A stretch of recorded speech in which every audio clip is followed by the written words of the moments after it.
Pré-candidata à presidência dos Estados Unidos, Kamala Harris, faz primeiro discurso de campanha e aparece numericamente à frente de uma pesquisa de intenção de votos.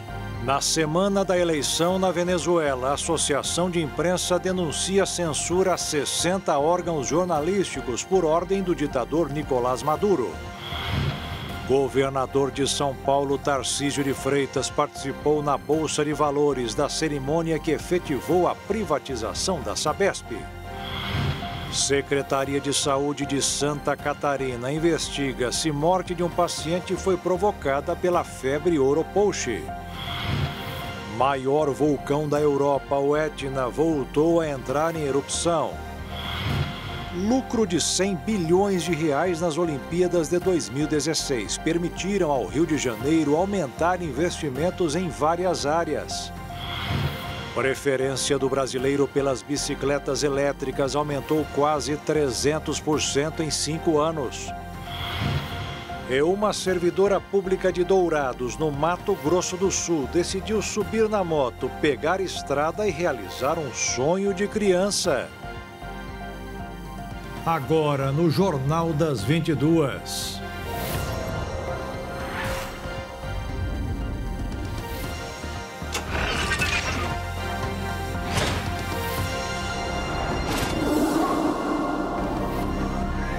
Olá, boa noite.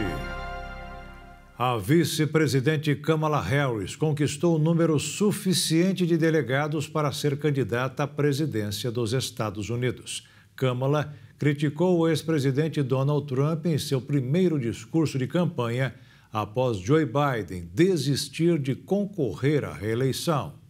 A vice-presidente Kamala Harris alcançou a marca de 2.579 delegados, e são necessários para a nomeação 1.976. Os delegados representam a vontade dos membros do Partido Democrata de cada estado norte-americano durante as primárias. O levantamento foi baseado em entrevistas individuais, além de declarações públicas de delegados e comitês estaduais. Além disso, a pesquisa identificou 54 indecisos. Apesar de não serem oficiais, os dados foram comemorados pela campanha de Kamala. Em seu pronunciamento, a provável candidata democrata à presidência admitiu que as últimas horas foram uma montanha-russa, mas enfatizou ter confiança em um bom resultado na eleição. Kamala Harris falou ainda: nos próximos 106 dias, vamos apresentar nosso caso para o povo americano e vamos vencer. Kamala se tornou a provável candidata do partido depois que o presidente norte-americano Joe Biden se retirou da campanha de reeleição no domingo, após semanas de disputas no partido e pesquisas internas que mostravam que seu apoio estava desmoronando em uma batalha contra o rival republicano Donald Trump. A vice-presidente dos Estados Unidos, Kamala Harris, abriu vantagem de 2 pontos percentuais sobre o republicano Donald Trump. É o que apontou a pesquisa da Reuters. Kamala Harris tem 44% das intenções de voto, enquanto Donald Trump tem 42%. É o que apontou a pesquisa nacional. A diferença está dentro da margem de erro de 3 pontos percentuais. Uma pesquisa mais recente mostrou que 56% dos eleitores registrados acreditam que Harris é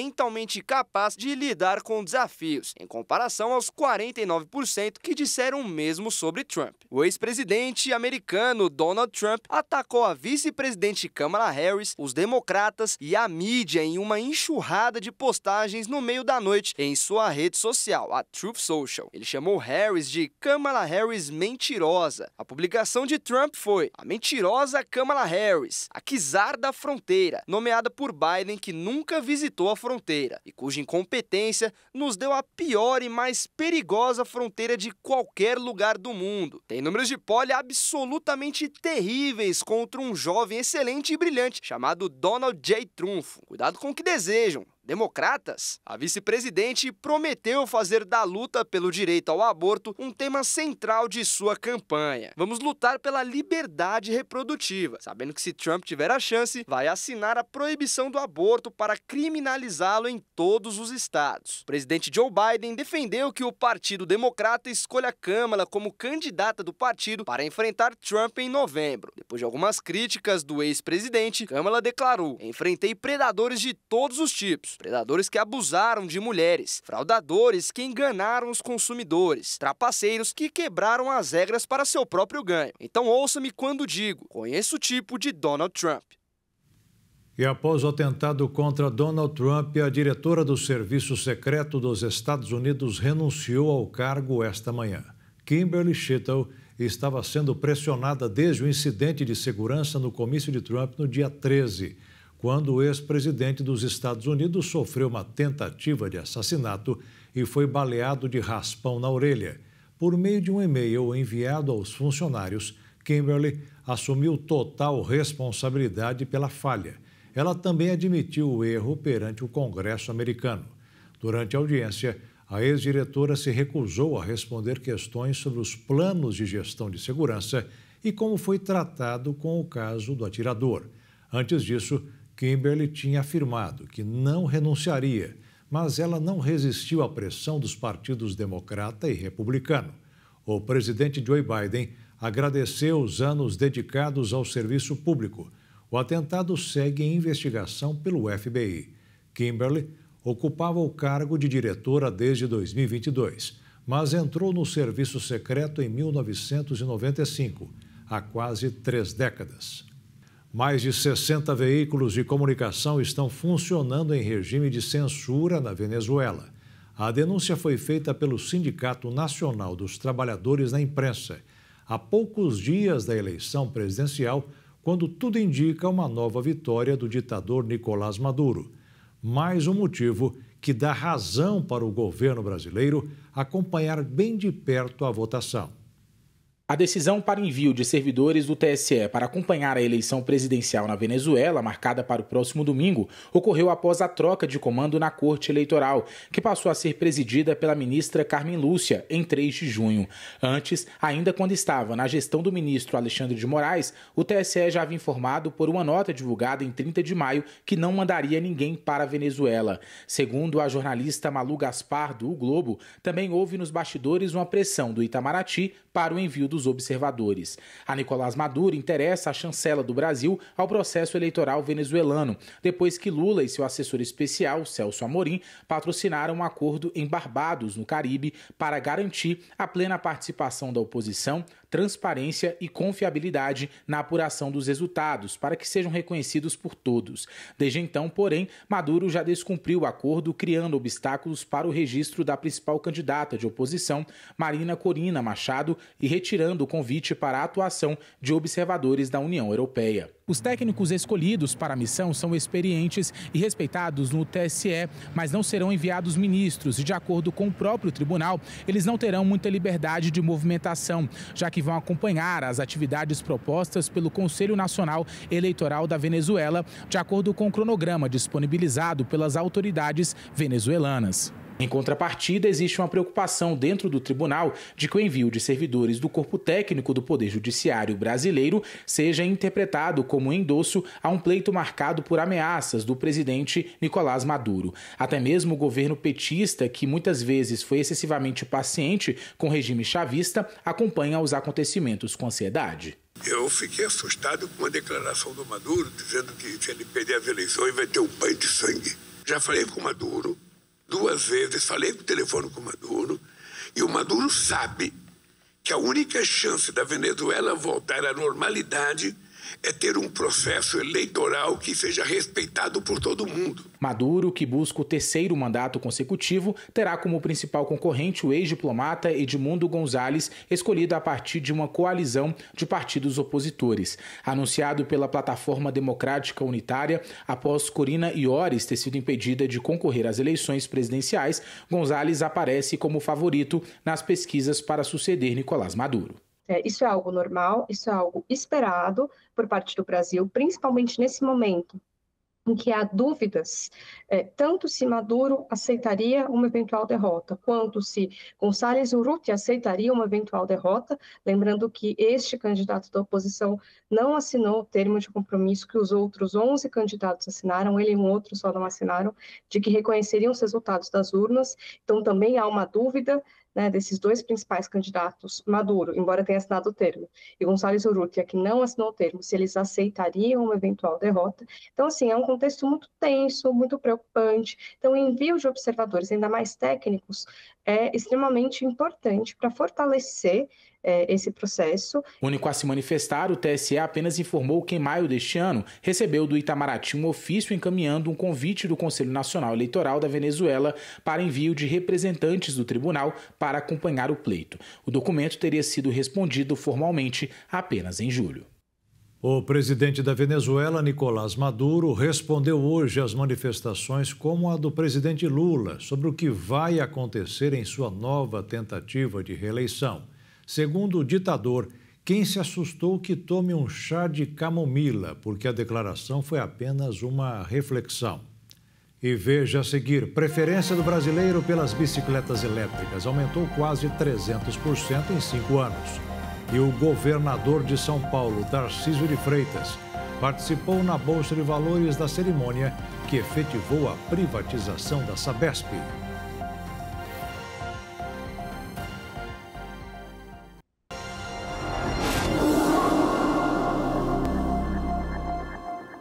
Termina o processo de desestatização da Sabesp, com a captação de 14 bilhões e 700 milhões de reais. O evento aconteceu na Bolsa de Valores de São Paulo, com o toque de campainha. A proposta da Equatorial de 6 bilhões e 900 milhões de reais por 15% da Sabesp é considerada a maior ordem individual alocada em uma oferta do país. No setor de saneamento, é a maior oferta pública da história mundial. O projeto de privatização da Sabesp recebeu aval da Assembleia Legislativa do Estado de São Paulo para realizar parte da venda da companhia. A desestatização resultou em uma captação de 14 bilhões e 700 milhões de reais, a maior oferta pública de 2024 das Américas. Aquelas pessoas que não têm direito a um saneamento básico, não têm direito à água potável.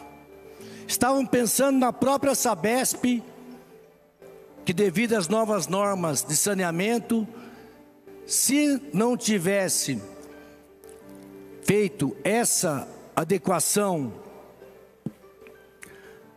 na questão da sua aprimoração e adequação de sua venda, com certeza ela seria engolida pelo mercado. Com o novo contrato, entram em vigor a antecipação das metas de universalização de 2033 para 2029 e o Plano Regional de Saneamento Básico, que prevê investimentos de 260 bilhões de reais até 2060, dos quais 69 bilhões de reais serão aplicados até 2029 para levar água potável, tratamento e coleta de esgoto para toda a população. Com a conclusão do processo de desestatização, a nova gestão da Sabesp assume a empresa após a eleição do novo Conselho de Administração em Assembleia Geral de Acionistas. Não fazer, uma venda integral, nós optamos por manter a nossa participação acionária. O Estado vai ter alguns papéis relevantes neste momento. Então, o papel de garantir uma transição suave para o privado, porque às vezes pode se pensar o seguinte, e agora? Como é que o privado vai conseguir licenças? Como é que o privado vai conseguir operacionalizar? Entrou, mudou tudo? Não. O Estado continua na empresa. O Estado continua sendo o principal acionista. E o que nós vamos ter agora? Uma relação que continua azeitada com os órgãos de governo, que continua azeitada com os órgãos de licenciamento. A CETESB foi preparada para dar prioridade ao saneamento básico. Então, nós temos uma área da CETESB que vai estar encarregada dos licenciamentos de empreendimento em saneamento. Outro papel importante do Estado é o amortecimento de tarifa. Então, a questão da participação do Estado no Fundo de Apoio à Universalização, com os aportes tanto do valor de venda, 30% do valor de venda, quanto de 100% dos dividendos. Isso vai garantir esse amortecimento tarifário.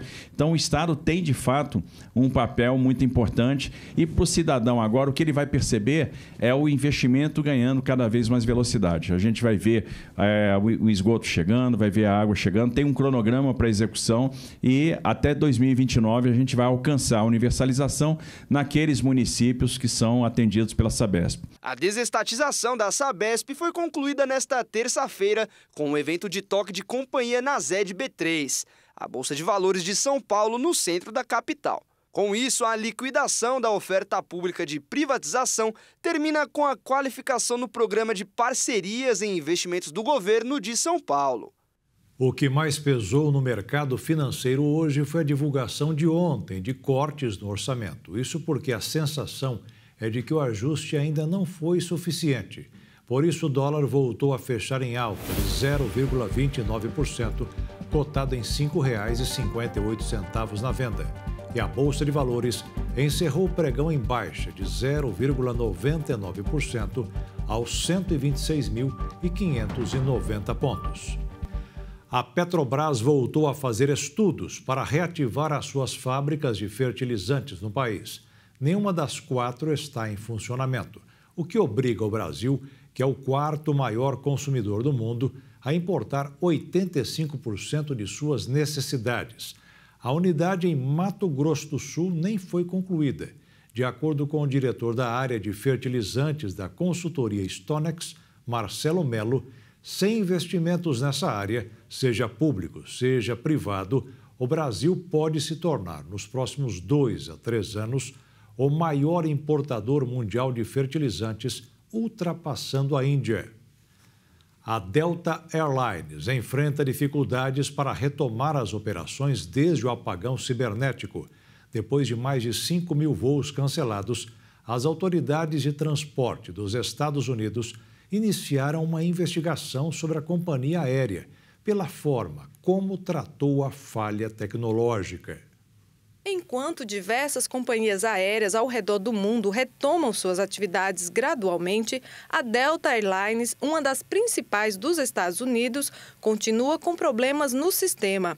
Até a tarde desta segunda-feira, a empresa teria cancelado mais de 700 voos, cerca de 20%. Hoje, esse número ultrapassou 5.000. O apagão global aconteceu na última sexta-feira e, apesar de ter sido resolvido no mesmo dia, alguns serviços continuaram afetados. O presidente executivo da Delta, Ed Bastian, afirmou que a correção poderia levar alguns dias. Segundo ele, vários programas da Delta usam a Microsoft Windows e um deles, em particular, foi muito afetado, o de rastreamento de tripulação. Infelizmente, a falha ocorreu em um momento de grande movimento. O Departamento de Transportes dos Estados Unidos abriu uma investigação para garantir que a companhia siga a lei sobre os direitos dos passageiros diante da onda de cancelamentos. A investigação é devido às interrupções generalizadas e às falhas no atendimento ao cliente. A Delta está cooperando e trabalhando na restauração, mas ficou no ranking como a pior transportadora do país norte-americano. A crise deixou passageiros presos no país e bagagens perdidas. De acordo com as regras aéreas dos Estados Unidos, as companhias devem realizar o reembolso total em dinheiro em casos de voos atrasados e voucher para reserva em outra companhia e hotéis. No Brasil, quando o assunto é aviação, os números são positivos. Nos primeiros 6 meses do ano, 56 milhões de passageiros circularam pelos principais terminais do país para voos nacionais e internacionais. Foi um aumento de 5% em relação ao mesmo período do ano passado. O local com maior movimentação continuou sendo Guarulhos, em São Paulo, com mais de 20 milhões de pessoas. O balanço foi apresentado pela Agência Nacional de Aviação Civil. O número de motoristas que são parados pela fiscalização de trânsito quase dobrou no estado de São Paulo. A maioria não aceita fazer o teste do bafômetro. O número de motoristas parados em blitz, de lei seca, no estado de São Paulo praticamente dobrou no primeiro semestre deste ano, na comparação com o mesmo período do ano passado. Também cresceu em cerca de 30% a quantidade de operações para fiscalização. Segundo o Departamento de Trânsito de São Paulo, nos 6 primeiros meses deste ano foram fiscalizados mais de 201 mil veículos em estradas e vias públicas dos municípios. No mesmo período de 2023, a fiscalização parou quase 101 mil veículos, ou seja, a alta foi de 99%. Segundo o Detran, O uso de equipamentos mais modernos possibilitou que o resultado do teste saia em 5 segundos. Com isso, libera mais rápido o condutor sóbrio para que outro seja examinado. No geral, a negativa em assoprar o aparelho foi responsável por 5.570 das 5.900 infrações por alcoolemia. No primeiro semestre no estado, ou seja, 94% do total. Quem se nega a fazer o teste comete infração gravíssima. Recebe multa de mais de R$ 2.900, 7 pontos na carteira e pode ter suspensão do direito de dirigir por 12 meses. A punição é a mesma quando o bafômetro confirma de mais de 0,05 microgramas por litro de álcool por litro de ar em quem assoprou o aparelho. As bicicletas elétricas estão ganhando cada vez mais espaço no mercado brasileiro. No período de 5 anos, as vendas aumentaram mais de 280%, além de serem apontadas como solução para alguns problemas de mobilidade urbana. Os fabricantes prometem modelos mais acessíveis. A bicicleta elétrica veio para ficar e facilitar a vida do consumidor. O mercado está em franca ascensão. As pessoas encontraram na bicicleta elétrica uma forma saudável de se movimentar pelas cidades, sem perder tempo e sem fazer muito esforço. Em todo o Brasil, a procura por esse tipo de bicicleta, movida não somente a pedal, mas também por uma bateria, tem crescido muito. As razões pela transição de automóveis para bicicletas elétricas variam, como, por exemplo, o custo de manutenção mais baixo, sustentabilidade e rapidez, de acordo com os usuários. Segundo dados da Associação Brasileira dos Fabricantes de Motocicletas, Bicicletas e Similares, o aumento na produção das bicicletas elétricas em 2023 foi de 5,5%. O principal fator para o crescimento das bicicletas elétricas foi uma mudança nas baterias, que fez com que as bikes ficassem mais leves e fáceis de pedalar. Outro ponto facilitador foi a aprovação recente do Conselho Nacional de Trânsito de uma resolução que define as regras para uso em vias públicas de bicicletas elétricas. O Conselho dispensou a obrigação de placas ou de habilitação para as bicicletas com pedal assistido e liberou seu uso nas ciclovias. Sobre os valores, uma bicicleta elétrica não sai menos de R$ 5.000 ou R$ 6.000. Já os modelos mais completos e tecnológicos podem chegar a R$ 70.000. Por isso, muita gente, especialmente os entregadores, recorrem ao kit conversão, que coloca bateria e motor numa bicicleta comum. Nesse caso, o investimento fica em torno de R$ 2.000 a R$ 3.000. De olho na expansão desse mercado mais popular, existem empresas que já estão trabalhando no modelo de elétrica mais barato. O segredo está na bateria. A maioria dos modelos tem autonomia de 100 km, mas as pessoas pedalam em média 20 km. Então, o objetivo é desenvolver uma bateria com uma autonomia menor, que possa atender aos ciclistas da mesma maneira. Com isso, o valor da bike elétrica pode cair 20% quanto ao preço final. E veja a seguir: a Secretaria de Saúde de Santa Catarina investiga se morte de um paciente foi provocada pela febre oropouche. E o maior vulcão da Europa, o Etna, voltou a entrar em erupção.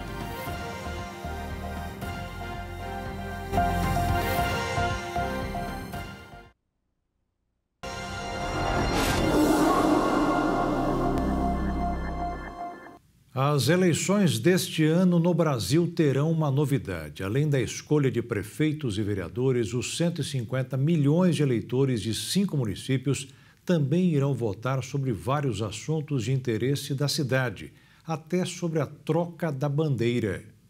Será a primeira vez que as consultas públicas vão acontecer durante a votação dos cargos municipais.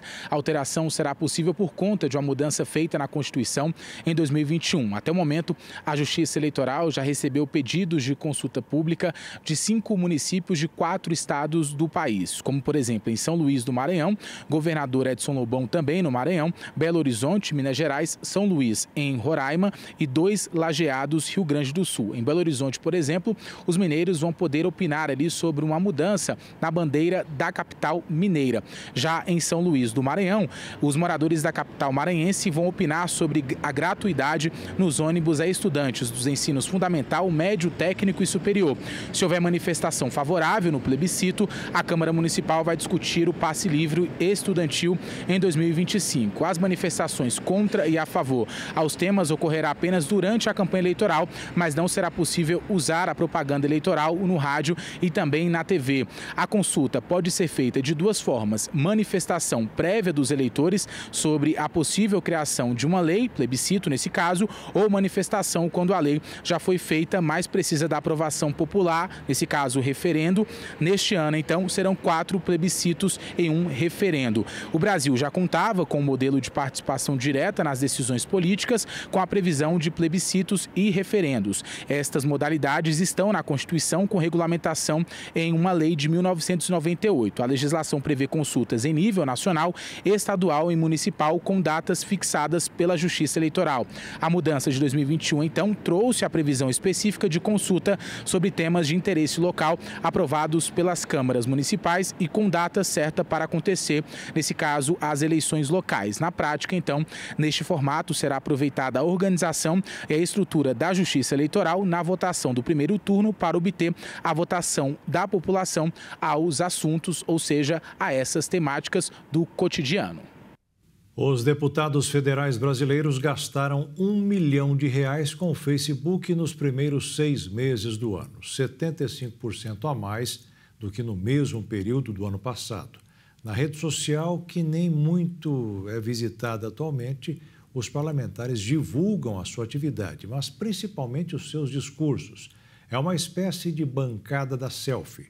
A busca por protagonismo nas redes mudou a rotina e ampliou conflitos no Congresso, conforme analisado por especialistas. E foi aberta hoje mais uma oportunidade de estudo no Brasil. É o ProUni, que dá bolsas para quem participou do Enem nos últimos 2 anos e agora pode ganhar uma bolsa.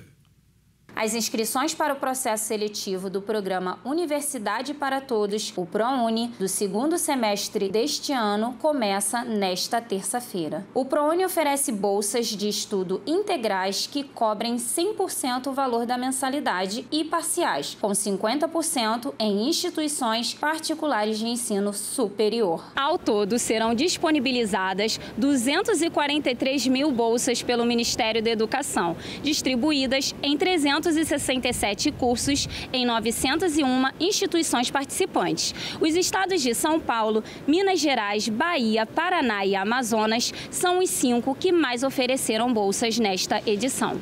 Para concorrer às bolsas integrais, o estudante deve ter renda familiar bruta mensal per capita de até 1,5 salário mínimo e para os parciais, o limite é de 3 salários mínimos por pessoa do núcleo familiar. Para saber se o aluno se encaixa nos critérios de renda, deve somar os salários de todos os que moram com ele e depois dividir pelo número de componentes do grupo. Os candidatos interessados devem ter realizado o Exame Nacional do Ensino Médio em 2022 ou 2023, ter obtido média mínima de 450 pontos nas áreas de conhecimento e nota superior a 0 na redação. As inscrições devem ser feitas até a sexta-feira pelo portal de acesso único, utilizando o login gov.br com CPF e senha. Após isso, em ordem de referência, o candidato deve escolher até 2 opções de curso, selecionando a modalidade ampla concorrência ou cotas. Por fim, precisa monitorar a cada dia a nota parcial para aqueles cursos. A divulgação do resultado ocorrerá em 2 chamadas. A primeira no dia 31 de julho e a segunda no dia 20 de agosto. Os casos de febre oropouche aumentaram quase 800% no Brasil este ano. Já foram registradas mais de 7 mil ocorrências em 16 estados. Segundo o Ministério da Saúde, ainda não há mortes confirmadas pela doença, mas 3 casos estão sendo analisados, 2 na Bahia e 1 em Santa Catarina. A Secretaria de Estado da Saúde, por meio da Diretoria de Vigilância Epidemiológica, a DIV de Santa Catarina, está acompanhando a investigação de um caso suspeito de óbito por febre oropouche, conduzida pelo estado do Paraná e com o apoio do Ministério da Saúde. O caso foi identificado pela Secretaria de Estado da Saúde do Paraná, sendo que o paciente foi atendido por serviços de saúde locais do estado, onde foi o óbito no mês de abril de 2024. O Ministério da Saúde recomenda a investigação dos óbitos suspeitos ou confirmados pela doença. Durante a investigação, foi estabelecido que o local provável de transmissão foi Santa Catarina, uma vez que o paciente teve registro de viagem ao estado. Nesse momento, Santa Catarina não investiga outros casos suspeitos de óbito pela doença. Os municípios com o maior número de casos confirmados são Luiz Alves, com 65, Botuverá, com 35 e Blumenau, com 9. Santa Catarina registra um total de 140 casos confirmados até o momento.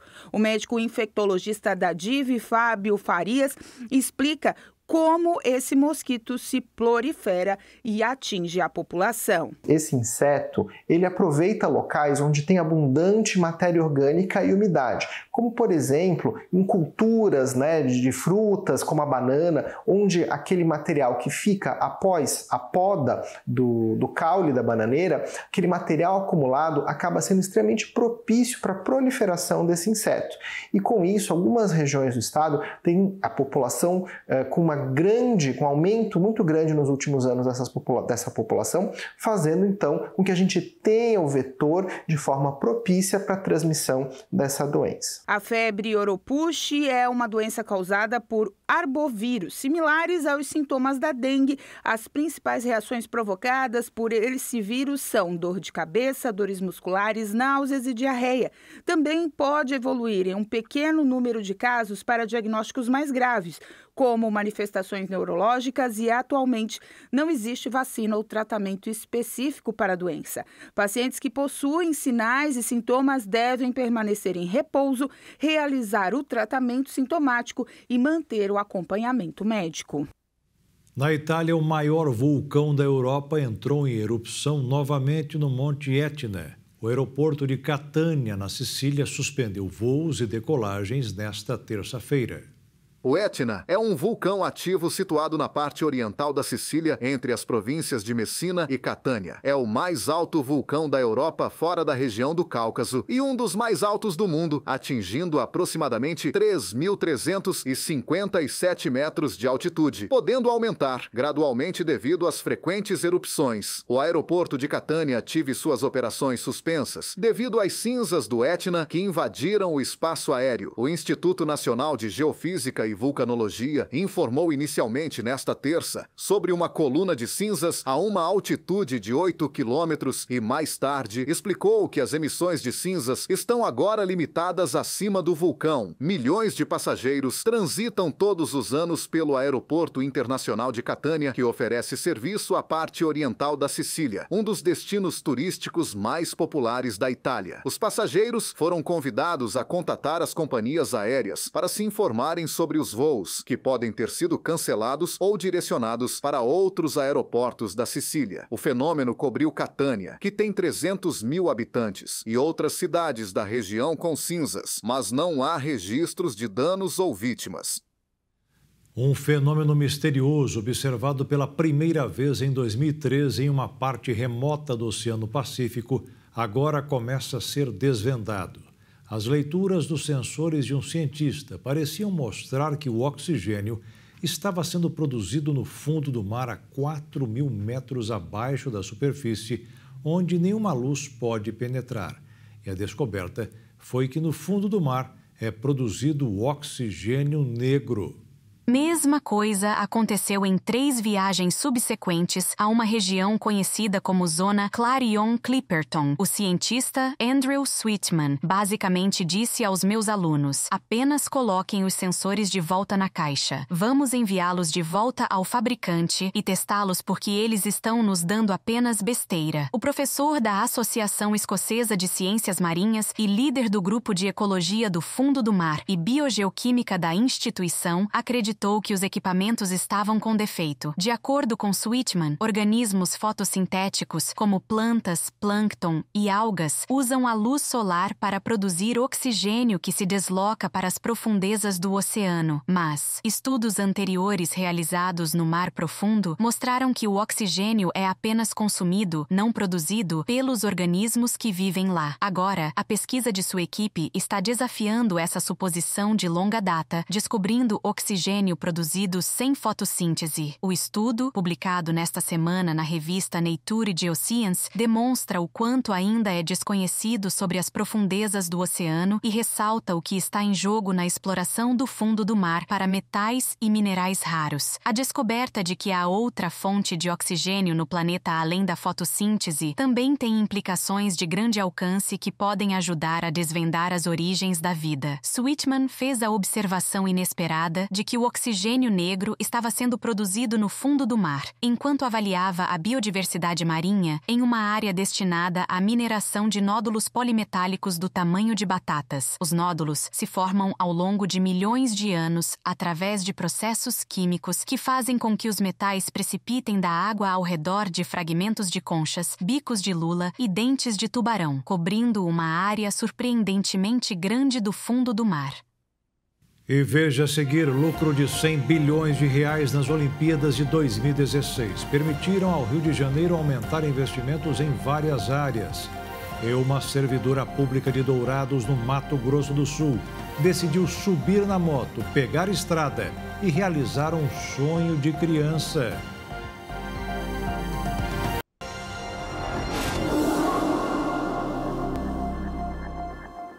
Os altos e baixos da temperatura nestes dias no Brasil está provocando surpresas em várias partes do país. Mas em alguns lugares o inverno realmente está mostrando que nós estamos na estação fria.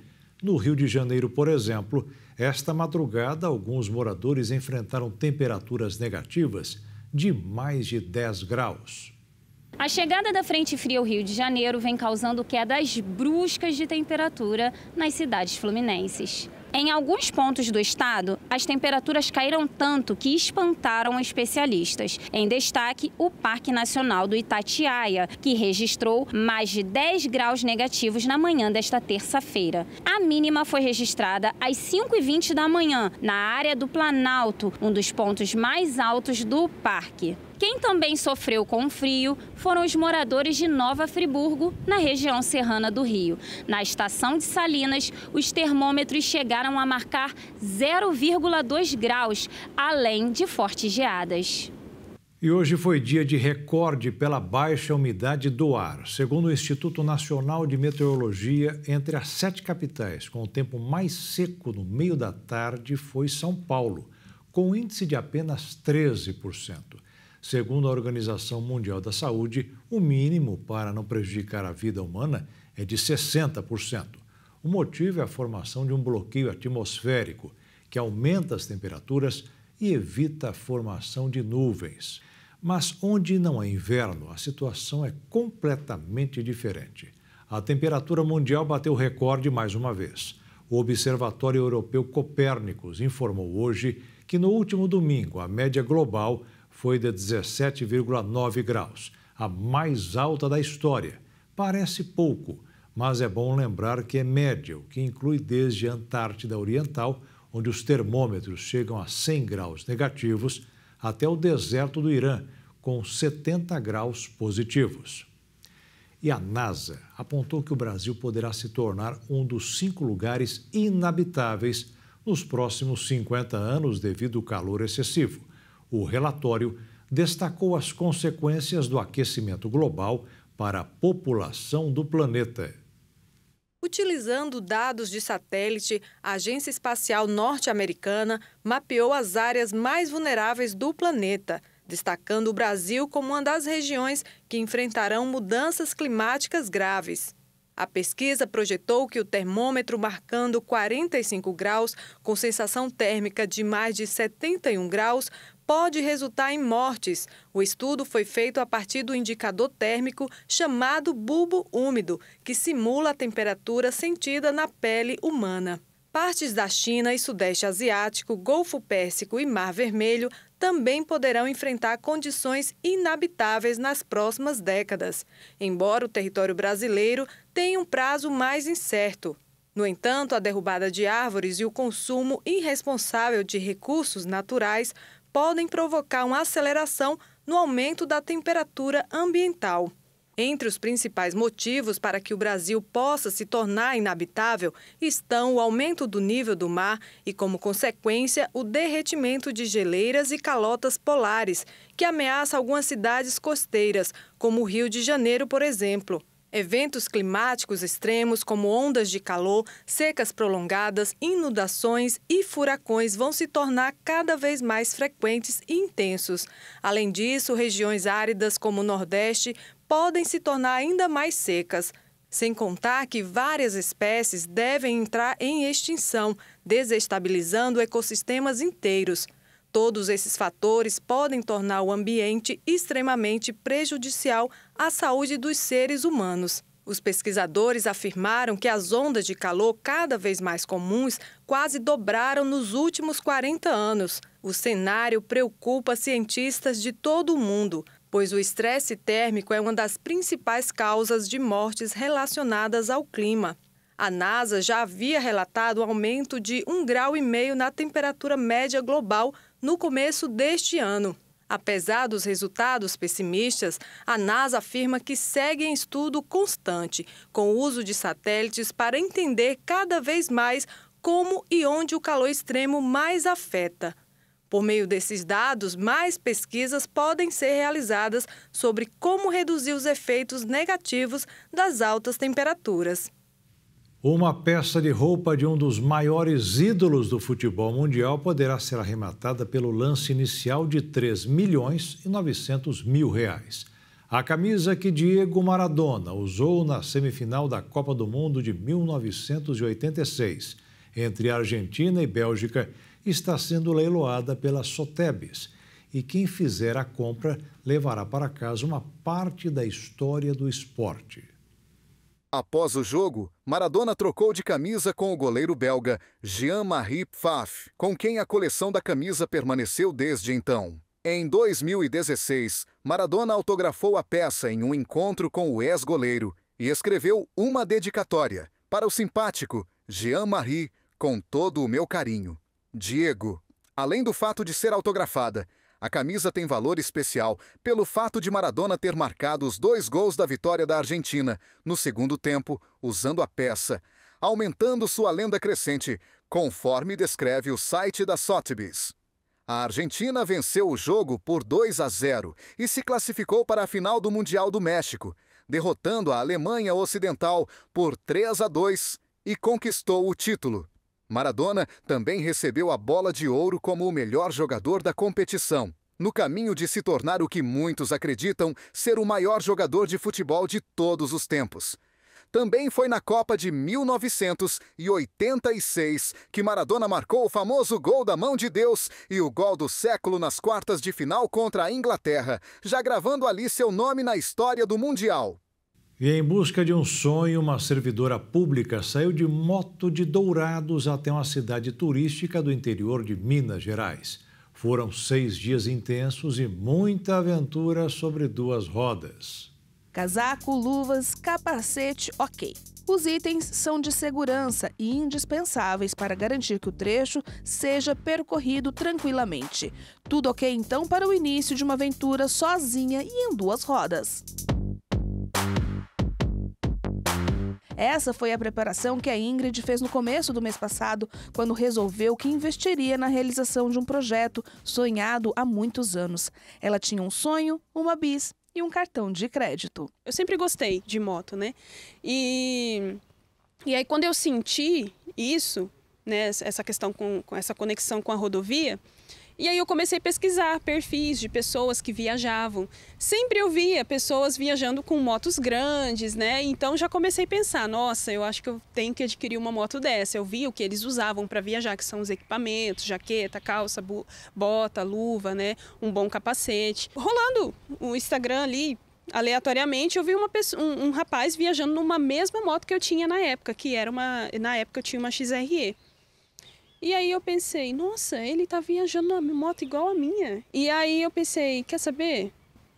Eu vou começar a pesquisar mais. E aí eu encontrei mulheres, né, que faziam isso também, que viajavam sozinha com motos de baixa cilindrada. E aí eu comecei a alimentar essa vontade, esse sonho. Esse destino é um destino que eu queria conhecer há muito tempo, né? Inclusive São Tomé das Letras. Eu tinha visto uma vez, eu era pequena, eu tinha visto uma reportagem no Fantástico sobre a ladeira do Amendoim e eu achei aquilo o máximo. Então, desde sempre eu quis ir para aquele lugar. Eu tenho uma conexão muito grande com Minas Gerais, Bahia, né? Então eu pensei, não, eu quero conhecer Minas. E eu gosto de natureza, gosto muito de natureza. Então ali a Serra da Canastra é um lugar que me encanta, que foi por onde eu passei. A funcionária pública tinha também em mente que precisava se preparar para a viagem.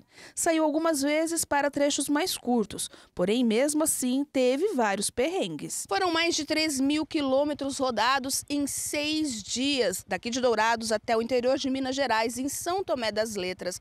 E olha que a Ingrid continua ainda programando outras aventuras. Comecei já a olhar destinos, né, para ir, para viajar, para conhecer. Eu sigo muitos influenciadores que viajam dessa forma que eu viajei. E aí eu vou olhando ali, porque eu sou do tipo que eu gosto de visitar pontos turísticos e também os não turísticos, né? Que tem muitos lugares lindos no nosso Brasil, no nosso Mato Grosso do Sul.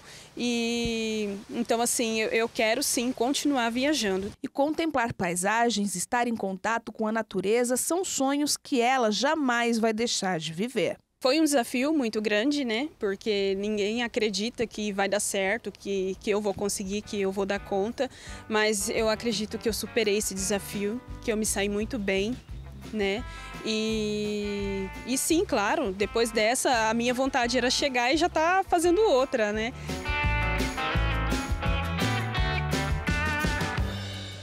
E o Jornal das 22 termina aqui. Uma boa noite para você e fique na paz. Tchau.